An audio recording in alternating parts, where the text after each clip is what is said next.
Alright, so after all the installations are done, and I spent a little over a week with the Jumper EZBook 3 Pro, latest version, I think version 3. I think we can go back and kind of talk about it, some of the things that I think are great about this little laptop or Ultrabook, and some of the things that are not that great at the moment. First of all, build quality. I have to say the build quality is great.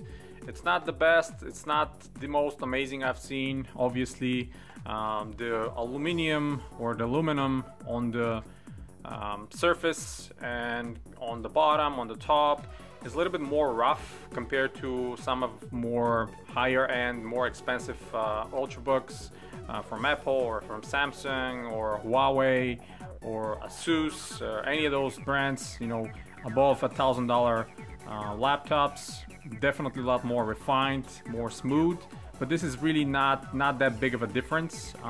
If you hadn't had a chance to work with any of these other laptops or brands that I've talked about, and you touch these, you're gonna feel okay. It's not bad, just a little bit more refinement to make it perfect.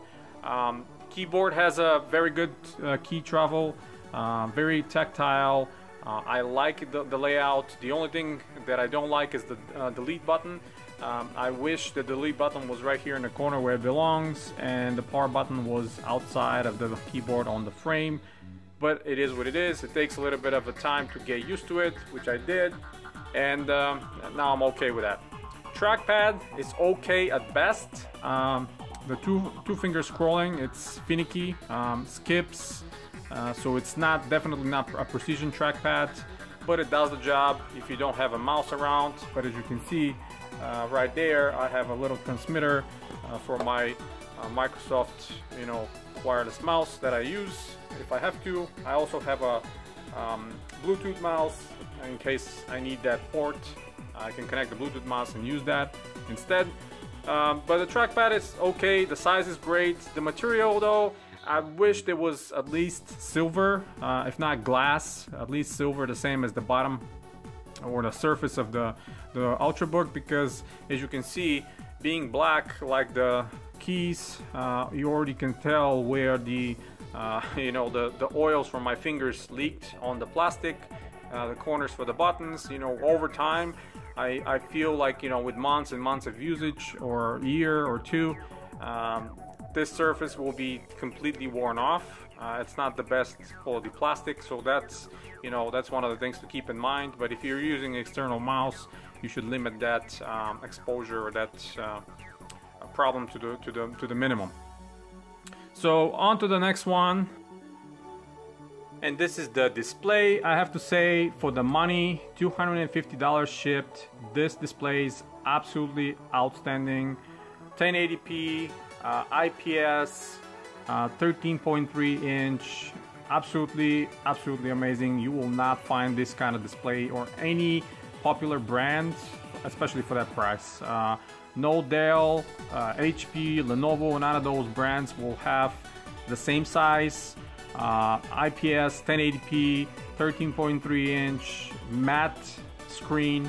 Majority of them being sold out there are glossy, which is completely ridiculous, especially if you're trying to use it outside or work on the road somewhere.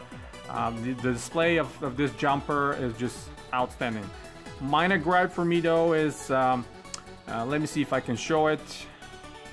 So now that I have opened the notepad, you will see that the right side of the screen and the top side right here, that's right side of the screen is completely matching the frame, all the way in next to the frame, and on the left side there's one or two vertical lanes of pixels that are not matching completely the frame. In other words, let me simplify that. It seems like the screen is shifted slightly to the right, so it's not completely centered. Most of you probably going to be saying that I'm crazy, that I'm too picky, but my OCD kicks a lot, and if I watch the screen all the time, especially with a white background. That kind of bothers me a little bit, that they didn't match the screen completely and there's a little bit more of a black gap on this side than on this side. Again, this is very, very minor, keep in mind. Camera, adequate for Skype or other video calls. It's going to be fine. If you're relying on doing, you know, other things like videos on that, please don't. It's not the best. Microphones are located down above the keyboard, unfortunately, so when you type they pick up a little bit more noise, but again, it's not that overbearing, it's not crazy, it's still okay. So as you saw on the video earlier, I installed another M.2 SATA SSD on the computer, so I can speed it up a little bit with far faster read and write speeds than the internal eMMC. By doing this, you know, I wanted to preserve the Windows installation on the internal eMMC as well, but there was a problem. I kind of did a mistake myself, and I deleted this installation from the internal eMMC, which for me it might become a problem, because if this M.2 SATA disk for whatever reason fails in the future, I'm not going to be able to recover, because I still have not found a way to boot a USB Windows USB installation from, you know, any of the USBs. Just I haven't found a way. If somebody knows, please let me know, but I haven't found a way to do that. That's why I wanted to preserve that internal eMMC installation, because in the future, if I want to update the SSD, or if it fails for whatever reason, I can put a new one and clone that installation again to the new SSD, and I will be fine. But now I'm gonna have to figure it out. How can I do this in case something happens? Having 6 gigs of RAM, it's absolutely great. To be honest with you, I would have went ahead and bought the Xiaomi Mi 12 Mi Air 12.5 inch version of the Xiaomi Ultrabook, but what stopped me is the 4 gigs of internal of RAM, which definitely is not enough. In my opinion, you need at least 6 or more for a little bit more comfortable work. When you have multiple tabs open on Chrome or Edge, you're starting to run out of memory, and 4 gigs of RAM is not enough. So 6 being here, I think it's great, and it works perfectly well. Heat dissipation, the maximum temperature I've seen is going around 67-68 degrees Celsius. Again, this is after watching you know, videos, opening different windows, doing some office work, typing emails, you know, normal work, nothing too intensive, no gaming, just the normal work that pretty much everyone out there will do. Multitasking, stressing the processor to the max. So 68 is great, considering there's no fan. Absolute silence. This is what I like. One of the things I like about this computer: absolute silence, no fans, no noise, nothing like that, which is absolutely great. It gets a little bit warm in the bottom, but I wouldn't say unbearable. You still can keep it on your lap with no problem. You can lower the temperature down a little bit if you do some more modifications. Put like a heat dissipating pad between the bottom heatsink and the outer shell to disperse the heat a little bit more. But that's, you know, that's something further down the line you might want to do. For now, I think it's adequate, and what they've done with the already installed heatsink, which is really copper sheet, does enough work to dissipate the heat from the Celeron N3450, the Pole Lake. And with that being said, I have to say, for $250, this little laptop is absolute winner. The battery is one of the best things here, between 7 and 8 hours, depending on what you're doing, watching videos, doing some office work, you know, typing some emails.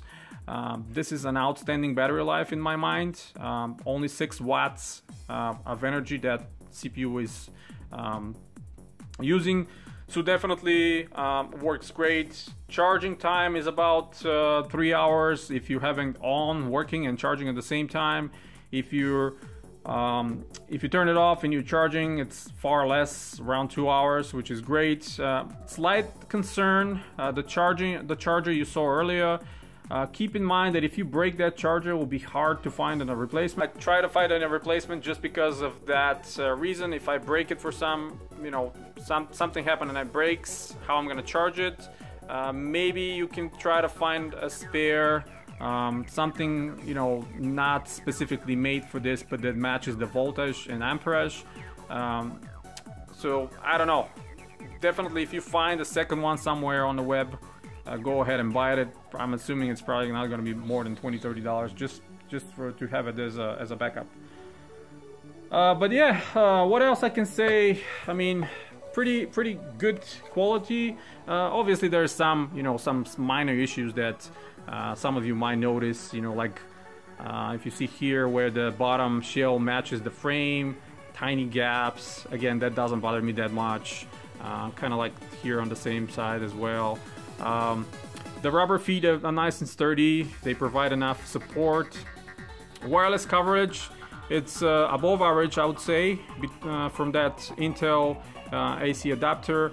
The antennas are right here, so it's not going to be as good as some of those that the antennas are actually placed on the lid of the laptop. So it's okay. Definitely does the job. I've tested it all the corners of my house trying to reach out the router. You saw here on the far right side of the house, the connection drops a little bit when I try to contact that or connect to that router that it's in the middle of the house through many walls. But again, I think you should be adequate coverage for you. Yeah, so that being said, I gotta say this little Jumper EZBook Pro, and it's hard to open with one hand because of those magnets they installed on the lid right here between the shell and the lid.